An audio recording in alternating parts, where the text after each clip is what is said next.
Hi, I'm Jessica from Tudor Time Machine. Before we start the next episode, I wanted to let you know that we're offering our very first line of Tudor Time Machine merch. So these 6 items are only available until November 30th. Then they're history. See what I did there? Go to our Facebook page and hit the Shop Now button to see our Tudorific designs, the best pod swag out there. This inaugural offering is 10% off. So don't miss these items that declare your interest and your style. And enjoy this episode of the Tudor Time Machine podcast.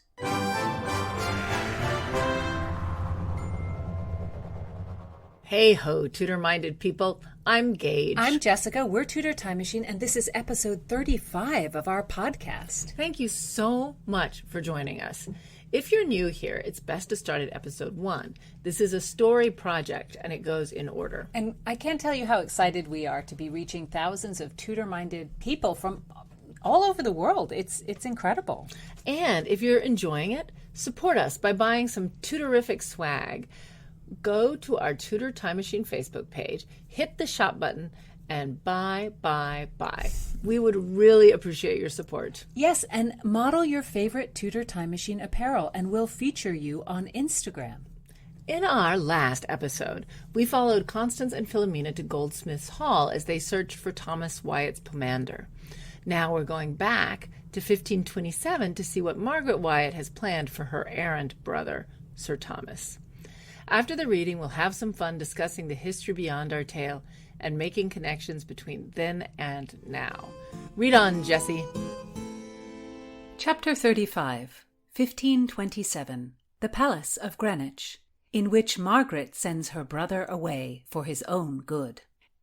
Hell on earth, she was here. Wyatt knew it. His packed trunk, his empty room. Where was the bitch? Thomas, an upending moment as he tried to understand why his sister Margaret and not his hated wife stood before him. She is come to torment me, he said hoarsely. Oh, Thomas, I beg your mercy. The bitch is not here. She is far away at Arlington. It is I who packed your trunk for you. Ah, Thomas, I have made a decision. One that involves my packed trunk? Margaret looked at her pouting brother. How she loved him, and wished to God in heaven he had an ounce of sense. I have planned an adventure for you. She could see his hackles rise. You believe me to be 5, hoping for my day to be breached? You give unto your will, and pound your fists as one who is 5. Hardly flattering, sister. She thought of the last time she had tried to dissuade him from seeing Anne. He moaned and fretted. He did not care that Anne's rooms were strides from the king's own. He would not control his stampeding desire. Margaret had been forced to cover as Thomas and Anne made a racket behind the door. I have arranged for you to travel with John Russell. You will enjoy yourself. You will have a fine journey. I shit on your kindness. You think I do not understand your ploy? You wish to separate me from Anne. I never thought to fool you, brother, only to aid you, to help you be wise. This triangle between you and the king and Anne can only bring trouble. The queen will protect me. She was overjoyed with my translation of Plutarch. Did you not note the tear in her eye when I presented it to her? That tear has nothing to do with noble tracts. Queen Catherine cries over her ignoble spouse and his desire for Anne Boleyn. By my troth, brother, this court is too hot for you. He turned and flung his trunk open. He saw that she had packed his Dante and his Petrarch on top. He cursed how well she knew him. Wisdom is for those who have not passion, who lodge in their own perceived good sense. I will not go. He always struck out at her, but it did not hurt her. Margaret did not want to have good sense. Nature had foisted it on her, and she had to act on it as strongly as he had to act on his passion. He could not understand her. I know you love Anne. I see it is deep in you. That is why you must away. Say truly, do you believe you can control yourself, brother? Rage filled his face. You have nothing. You have no spleen, no bile. You are an empty vessel. I cannot bear that you were born my sister. Get out! Margaret waited for it to pass. He knew she spoke sense, or he would not lose his temper so quickly. And he was not unpacking, but staring into the trunk. He turned on her. What punishment have you devised if I do not do as you ask? As terrible a punishment as I can manage. I have already spoken to Cromwell. He will summon your wife to court if you do not depart. Well done, sister. Margaret knew it was base of her to involve the bitch, but she had to win. He was pacing about the room, running his fingers through his hair. And what of the king? He will never give me leave. You are mistaken, Thomas. The king is pleased that you are leaving, which is all the more reason to go. Why have you no vice I can leverage against you? I must go to Anne and bid her adieu. Margaret stood firm in the door. You cannot. Your trunk is packed because you will leave when the men arrive. I will go to her. Do not go to her now. The king is with her. Write to her. I will deliver it. Croesus, you think me the village idiot? You will not deliver it. You hatched this plot. How long ago? Are you scripted as in a play? Did you consider what I might say? I curse God for giving me a sister. She prepared herself for another onslaught, but the porters arrived, and she followed Thomas down the water stairs. He was not speaking to her. She knew better than to try to balm the wound. As he greeted Sir John and kissed her goodbye for show, she whispered in his ear, Fortune may be on your side. This very day the sweat may come upon me. You will outlive me, Margaret. Your blood has never seen a boil. She watched the boat rock away on the Thames. She was head and he was heart. It was so with siblings. She found an itch of resentment. Would she not miss him as much as Anne would, and without the lust to make it heady? She did not want him to go. He made her do it because he had no self-control. Yet who would she speak with in the morning? Who would tell her something unusual? Who would know her motives? Her limbs became heavy as he became increasingly smaller. He had turned his back on her. She wished him to turn and wave, as much as any heroine in a drama. He would not. He was stubborn. Yet when he came home, she would still be his sister. He would be out of money. He would appeal to her. With these thoughts to bolster her, she made her way back up the hill, still churning inside as she entered the hall. She did not even lift an arm to help the servant as he pulled off her outerwear. She knew where to find Anne. She would be dressing in her chamber. She would go to her and finish what she had begun. Thomas was moving further away every second, thank God. Margaret hated to lie, but soon all these lies would be forgiven, and Anne was hardened. Men had shown themselves changeable before now. Anne Boleyn with her wit and strength. This would not even surprise her. It would be nothing. Margaret did not need to worry. Anne was in her shift, the light behind her, the cut of her body worthy of the great painters. And they would have to be great to make her likeness, because her beauty was so odd. An artist with an eye and great skill. Margaret, Anne said as her kirtle went over her head to be tied behind. What do you, stranded there, reflective and serious? Come in. I have not had time free. Tell me of yourself, and you can mention your little brother if you do not mind. Anne's happy face made Margaret want to gouge out her own eyes. I have some news of my brother. Tell me. Margaret heard her heart pounding in her ears in a way she had not expected. She was not a talented liar. How could she have imagined Anne easy to mislead? Anne, of all people. Margaret felt she would just drift over to the window to look out. She could not look in her friend's face. You behave strangely. Has Thomas taken ill? You come to find me here with cause, Margaret. Margaret thought how Anne had a fine prospect from this window. The privy garden, the rows of perfect trees and flowers. This chamber was one given to a king's favourite, though she was the Queen's enemy. Anne divided the court into those whose loyalties lay with Queen Catherine and those whose ambition lay with Lady Anne. How had her brother imagined that fawning on Henry's chosen one would be anything other than a doomsday? They were both sick, sick, sick. Anne, my brother has left to Venice with Sir John Russell. They will continue to Rome and be gone some 12 months. Thomas thought it prudent. Leave me! Anne gestured her servants out and came to stand so strong before her that Margaret wanted to run. What do you say? Thomas cares for Prudence and leaves me just so? Anne's eyes were frightening. Margaret planted her feet. He has sense. He has not, and you have never thought so. He loves me far past sense. Margaret stuck to her rehearsed line. He left of his own will, but not for Prudence. That is a lie. A wail left Anne, and she grabbed Margaret. Tears began to fall down her face, and Margaret found she was crying as well. Forgive me. Anne wailed. He loves some other cunt. The wild crying and profanity somehow righted Margaret's mind, and she was able to continue. My heart is broken for you.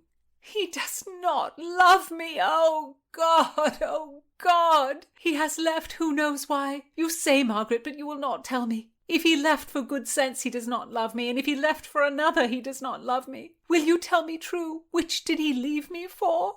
Anne, he left for good sense. Then he never cared for me. Who is she? Ambition. You dare to mock me with a metaphorical love? Margaret was searching for a way to end this terrible moment. My cruel brother sends me to break your heart, and I have not the right words. I am not a poet. He told me he will leave, and I must bring you the news, and I made haste. I thought it the right thing to do. Anne had the heels of her hands in her eyes, trying to staunch the flow of tears. I cannot blame you. God, the pierce of loneliness. Leave me, Margaret. The humiliation of the abandoned lover despises witness. Anne shut the door behind her, but Margaret could not tear herself away from the coughing sobs heard through the heavy wood. She would burn in hell for the lies she had told. Yet Anne would be the king's mistress without reserve, and Thomas would be safe. She had done them both a service. Margaret just feels that she has no choice but to get her brother out of England. He cannot be trusted around Anne Boleyn. Thomas Wyatt's departure for this ambassadorial trip, it's actually a historical fact.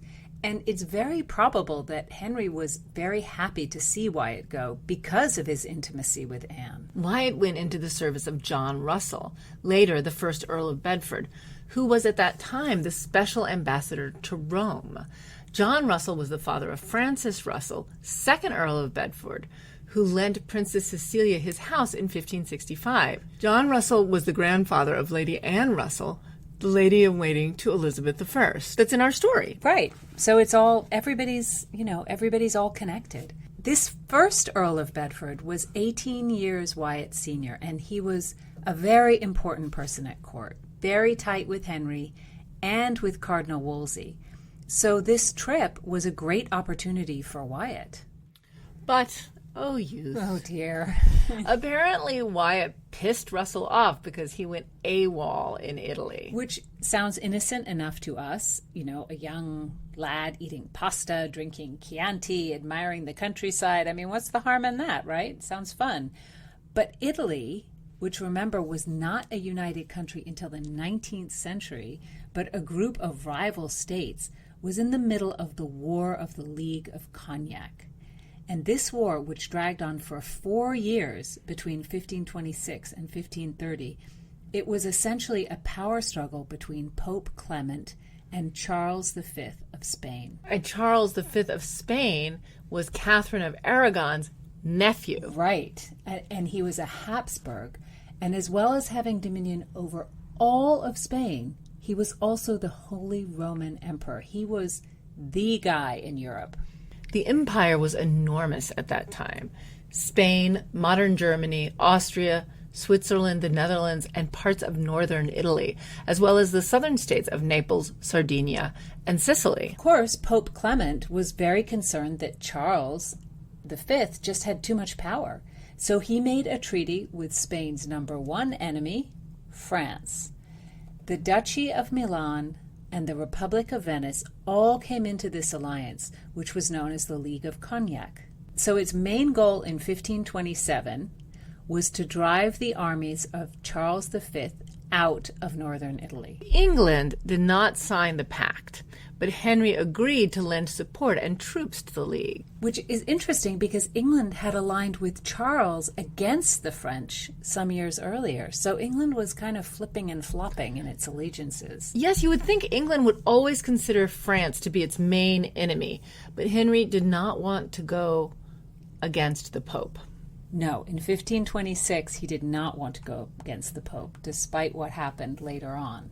Because at this time, Henry was still in the Vatican's good graces and proudly sported the name Pope Leo X had bestowed on him in 1521, Defender of the Faith, which is pretty ironic given what's going to happen in the future, right? It's true. And in this war, England threw in its hand with France against Spain. I mean, allegiances in Europe went back and forth and back and forth in this major power struggle between the Pope and the Holy Roman Emperor.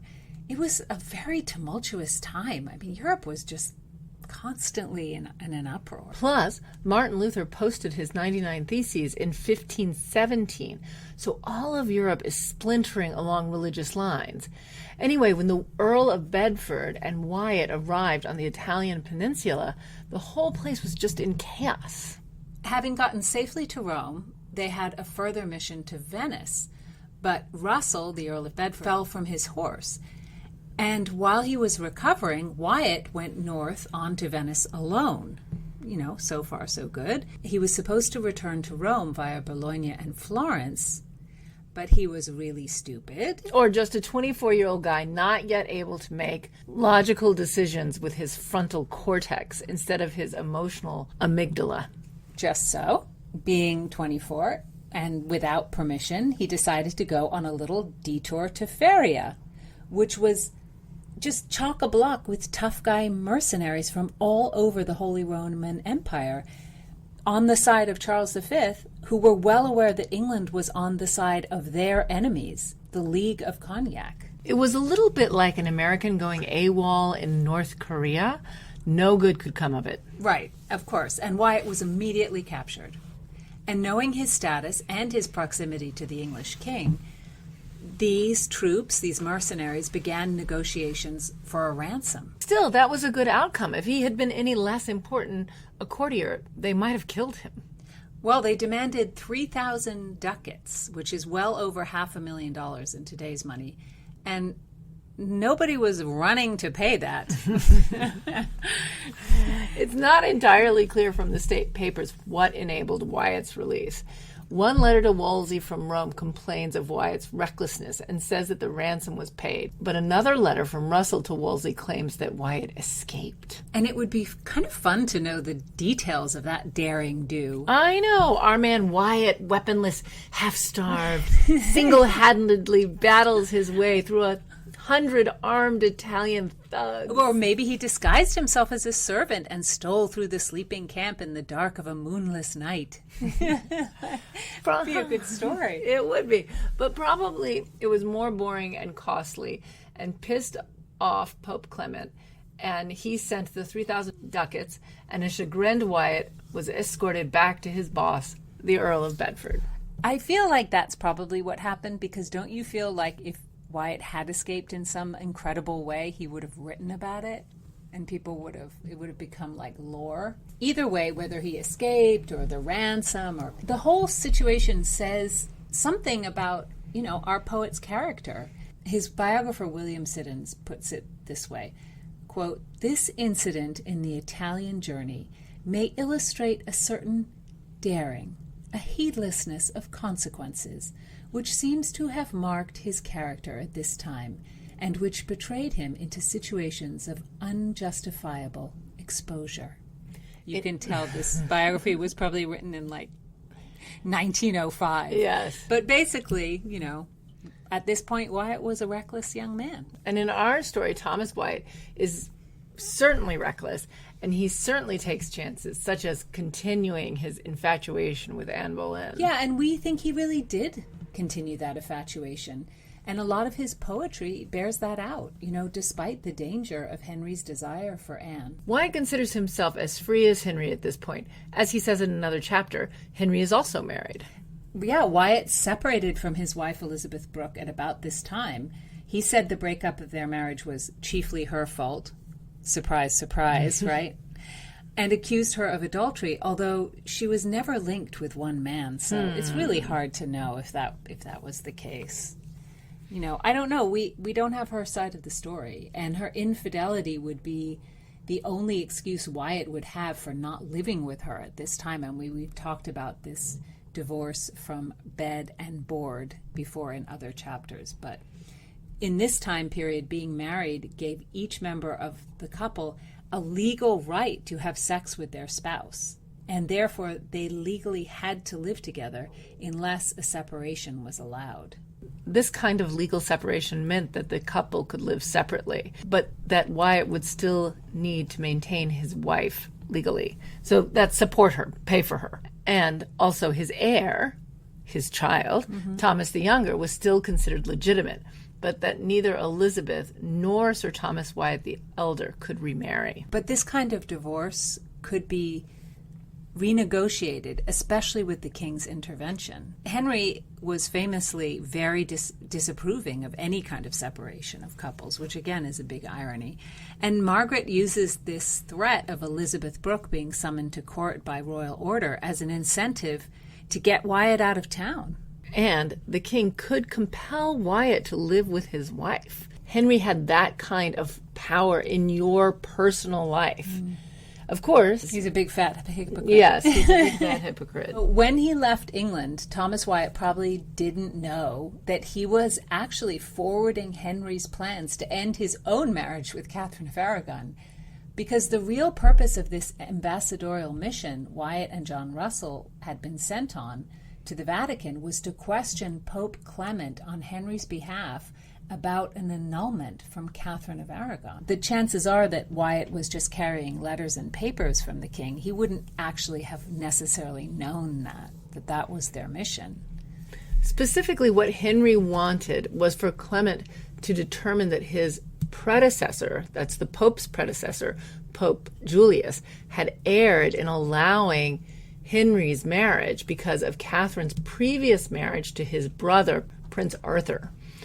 But at this point, Henry was trying to keep the peace with Rome to make inquiries, not demands. There's a lot of historical questioning about who, kind of turned Henry's eye to Leviticus in around 1526. This quote, "If a man shall take his brother's wife, it is an unclean thing. They shall be childless," which was the basis supposedly for all of Henry's angst about his marriage. Of course, he could have accused the person of treason for calling his royal marriage and his wife, the queen, unclean. It seems unlikely that anyone at court in 1526 would have taken that risk.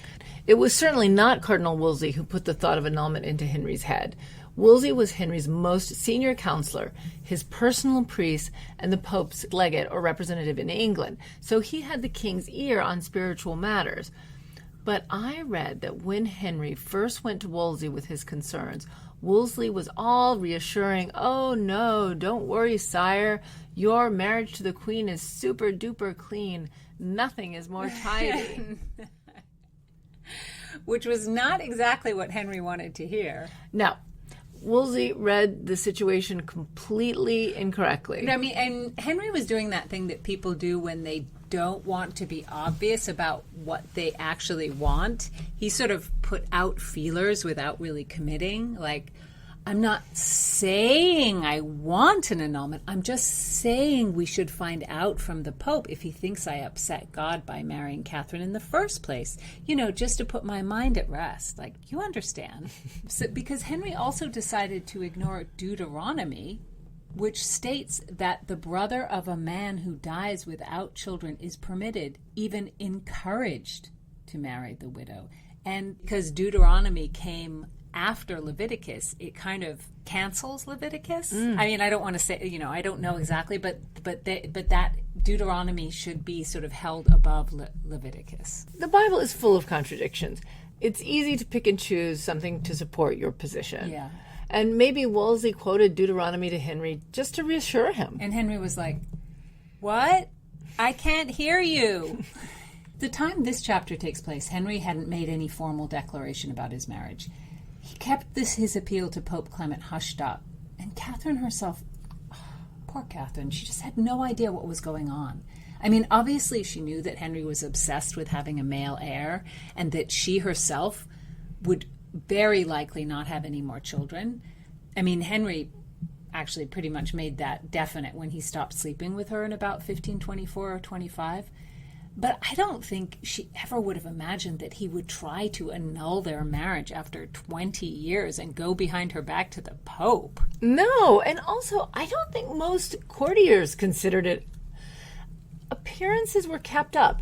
Publicly, there was no rift. Celebrations went on with both of them attending. For example, on Shrove Tuesday in 1527, while his representatives were in Rome petitioning the Pope, the king led a jousting tournament presided over by Catherine.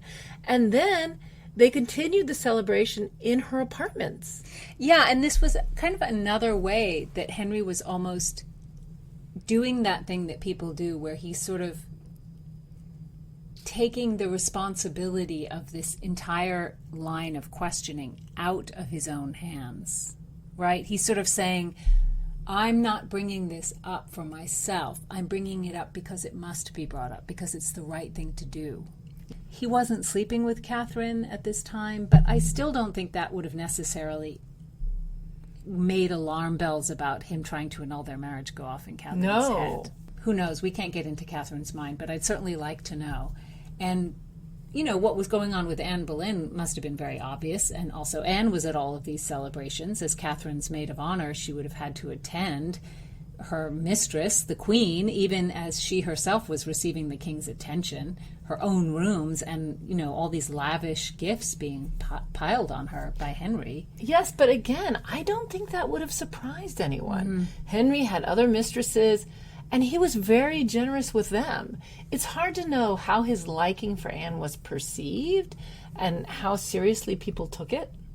Yeah, I always wonder, Bessie Blount didn't get much for producing a son, did she? I mean, it's not like he sort of set her up for life or anything. I mean, maybe I'm wrong about that. I'd certainly like to be corrected if anybody knows. But by 1527, you know, Henry had been after Anne for a while, at least a year, and as we know now, I mean, she wasn't sleeping with him. I don't know if the way he was treating Anne at this point was exceptional, the way he had treated other mistresses, and if that was something that set off an alarm bell for Catherine. I just don't know that. It must have been hard for Catherine to see him lavishing gifts on her, whatever she thought it meant. Right, and the attention. Yeah. You know, we know so much about Henry's line of thinking about an heir, about a male heir and the need for a male heir. Do you think Queen Catherine thought that her daughter Mary's being next in line to the English throne was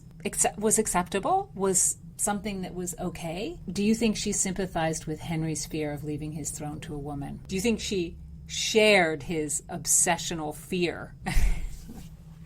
It seems crazy to us now that there was so much angst about a woman on the throne because it's chauvinistic and infuriating, but also because we have to put our those things aside. Yes, but we have the example of the three of the longest reigning monarchs being women. In British history. In British history, yes. So Queen Elizabeth I, Victoria, and Elizabeth II. But at that time, Henry was freaking out about the succession. There was, of course, rampant misogyny, but also there had never been a female ruler, a queen regnant. That is, a ruler who was equivalent to a king, but who reigned in her own right in England or even in Scotland. This is before Mary of Scots, too. Yes. Yeah. And so there had only been queen regents, which were temporary stand-ins ruling in place of an absent husband or an underage son. Right, and that's not to say that those regents weren't very powerful, but there is something very different about being a queen, a monarch in your own right, than being one because of a marriage. Because by definition, if you're one because of a marriage, you really are a stand-in until the real one can show up. You're waiting for your son to come of age, or your husband is away, or he's unwell. But, you know, being a queen in your own right is something that people can't take it away from you. You know, like, it's different. Henry feared a repeat of the 12th century when Henry I died without a male heir, and he named his daughter Matilda as his successor. And there was a civil war in England between Matilda and her cousin. And even though she actually made it to Westminster to be crowned, it was the citizens of London who wouldn't accept her and crown her. So she never became queen. So this nightmare scenario is in Henry's mind. But can I just also say, there were plenty of civil wars when there were two men. I mean, you know, it's not just... I mean, you're like, okay, that happened, but guess what? You guys have also been killing each other and throwing shit around forever. So, you know, but why not? Blame the woman. Why not? But that was the nightmare scenario in Henry's mind. Yeah, and somehow that that civil war, that chaos, was worse than the Wars of the Roses. Yes, which killed. Yeah, I don't know. Anyway, whatever. If Mary were to be in line to the throne as the next monarch, and his successor, yes, that would cause another civil war in like his mind, Matilda, yes, and then she would lose. She would lose, and then the defeat of the Tudors would end their line, and no one with his sperm would be on the throne. And he found that very unacceptable, very completely unacceptable.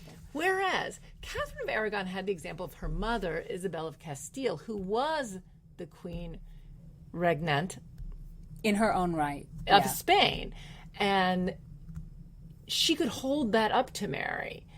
And putting aside our modern assessment of Isabella's horrible policies towards the Jewish people and towards the Moorish people, she was, in the estimation of the 16th century, a great queen. And also, while Henry would like someone of his own sperm to be on the throne, I believe that Catherine of Aragon would have liked her own daughter to have been on the throne. Right, I agree. And I think she thought she deserved it. I mean, let's be honest, from Catherine of Aragon's was a more impressive line at this point than the Tudor line. Oh, much more that impressive. Was like diddly-poo at this point. And Isabella had to fight her way to the throne, and the rival claim came from another woman, her niece. That's interesting. Which so is her interesting. rival came from another woman. So, just as Mary's did. Yeah. And Mary also had to claw her way to the throne. Right. I don't know if you clawed over little Jane Grey, but still. It was another woman. But clearly, if there were two women fighting for power in Spain, and people were siding with one woman or the other, the idea of a female ruler they were much more comfortable with that idea. That's true. Because the choice would have only been a woman. Yes. There wasn't anybody else vying for the throne. I think Catherine could definitely conceive of her daughter being a very strong leader, and just as her mother Isabella was, and as I think she considered herself as well. I do, but she was very well aware that she herself was not a queen regnant of England. She was a queen regent. We talk about Spain and this sort of the way they had a female queen, and they actually went on to have others. But France never had a queen regnant, not once, from 400 to the last king in 1848. Wow, they really stuck to that male lineage. Well, because they had a different system, right, where the king could name his successor. Yes. And of course, he's never going to name a woman. It's interesting. But for all of Henry's maneuvers and all of his anxieties and marriages and breaking up the English church, and separating from the Pope, and killing the monks, the dissolution of the monasteries. This son, this North Star son, Mary Tudor still became the first Queen of England in her own right. So fate won out in the end. And then Elizabeth really proved a woman could achieve a long-lived, stable reign, and she was an unmarried woman at that. So she was on her own. No, I know. It's one of those ironies of history that this man who was so obsessed with having a male line gave birth to the first female Queen of England, and then probably someone who is considered one of the greatest monarchs of England. It's just one of those ironies of history.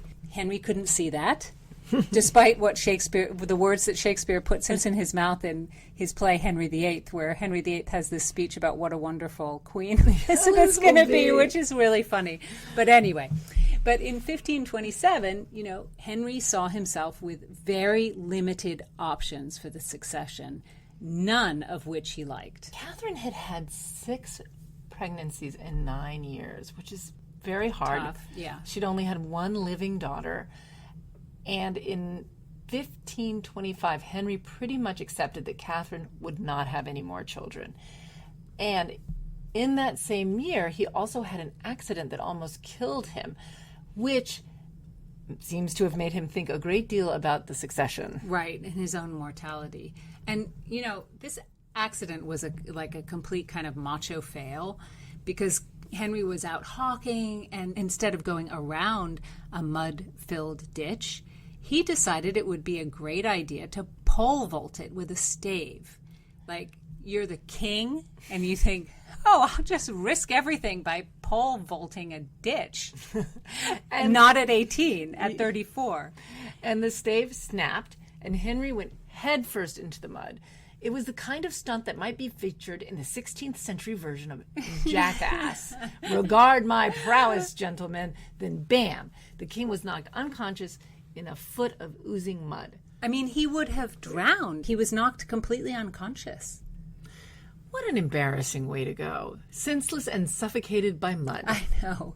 Well, apparently this brush with a dumbass death made Henry seriously consider his situation as a 34-year-old king with a 40-year-old wife and one legitimate daughter. He decided that maybe he would kind of try to play all his cards at the same time, and he brought his illegitimate son Fitzroy out of relative obscurity into the public eye. This kid was only 6, but Henry had him brought to London with great pomp and circumstance, and Fitzroy was elevated to the peerage as the Duke of Richmond, which is an interesting title to bestow on him because it was actually the title that Henry VII held before he took the throne of England, and he claimed the throne of England based on that title. Henry gave Fitzroy his own semi-royal household, and he began to appear at court more often. As kind of putting him in the public eye. It was sort of a way to see if the public would accept him as a prince, you know, because Henry, of course, was very aware that the citizenry of England were also going to be the people that would have to go along with whatever choice he made. Particularly London. Yeah, particularly London.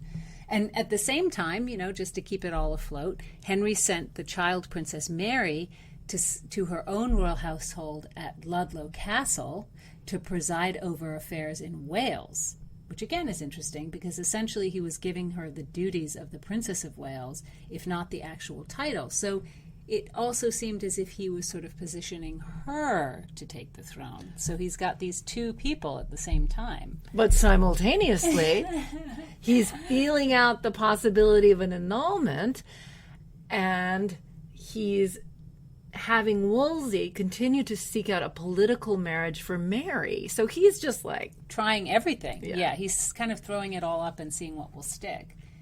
And by 1527, Mary had already been considered as a wife to Charles V of Spain. It's interesting to think about that, like what would have happened if that marriage had been accepted, because Henry wouldn't have sided with the Pope, and it's interesting how all these things would have fallen out differently. But Charles V was 22 years her senior, and you know that might have been acceptable if Mary was older, but she was very young at this point, so the age difference made it impossible because Charles grew impatient for a wife. I mean, he wanted to have his own children so that he could secure his own succession. And then Mary was offered as a wife to Francis I when his wife Claude died. But again, you know, that age difference was a problem. Mary wasn't really mature enough to start having children, and let's be honest, that was going to be the duty of her as a queen. And because Francis was only 3 years younger than Henry himself, kind of moved on, and negotiations began for Mary to wed Francis's son, the Dauphin, who was 2 years younger than her. That would have been a better age match. And they were aggressively pursuing this marriage, which some people feel is also the reason why Henry came into the League of Cognac, because he didn't want to undermine this marriage between the Dauphin and Mary. Yes, because Wolsey was still in negotiations with France about this royal coupling when Sir Thomas Wyatt and the Earl of Bedford went to the Vatican to sound out the Pope. Right, so Henry's doing something else that's going to undermine that marriage, even if he's keeping it going, because, you know, if they get the married, situation with Mary in France, and it must have been one of the reasons why Henry really needed, initially anyway, to keep this, you know, even the whisper of an annulment quiet. Because with an annulment from Catherine of Aragon, Princess Mary would have become illegitimate. And even to put it in the mind of Francis that was even a possibility would have completely ended these marriage negotiations, because Mary as an illegitimate child was useless to them. And it would just destroy her chances of a marriage with anybody of any European royals. Henry VIII. Henry also, even as he was pursuing all these marriages with very, very, he wouldn't be satisfied with a marriage to marry from a powerful king to then be his heir. That's right. And Henry feared a powerful man like Charles V or Francis would take control of England if Mary was his queen. It's so weird. Like, he's pursuing all this stuff, but he also doesn't want it. Even a fantastic marriage for his daughter had this huge drawback in Henry's eyes. That sort of desire for the line to come directly from him gave strikes against his most obvious male heir at this point, his nephew by his sister Margaret, James VI of Scotland, who was born in 1512. But Henry didn't want this spawn of his old enemy, James V, to be King of England. It must have galled Henry that James V had a son and heir. And the only other male heir in the Tudor line was Henry, Earl of Lincoln, who was the son of Henry's sister Mary Tudor with her second husband, Charles Brandon. But Brandon was not of royal blood, and he was considered too low to father a line of Brandon kings. So Henry both feared a powerful father of one of his sister's sons and a lowly father of one of his sister's sons. Basically, he just made it impossible for anything to suit him if it wasn't his son, his own son. So Henry saw the choices before him as his bastard, Fitzroy, his daughter, Princess Mary, an enemy Scot, or lowly Brandon's son. And in his mind, none of them were ideal. Okay, let's talk hypothetically, because we do like to do that. If Henry had not broken with Catherine and remarried 5 times, who do you think he would have named his heir? Fitzroy, for sure. He would have promoted him as king. Yeah, I think so too. But it's funny because even then, Mary would still have ended up on the throne because Fitzroy died in July of 1536. Only months after the beheading of Anne. I know, what a tumultuous time it must have been at court in 1536. And actually, Jane Seymour had a near miss because she got pregnant very soon after her marriage to Henry, but she actually had a miscarriage in December. At that moment, Henry was back with no male heir, having cut off Anne Boleyn's head. I know, but luckily for Jane, she got pregnant again pretty quickly.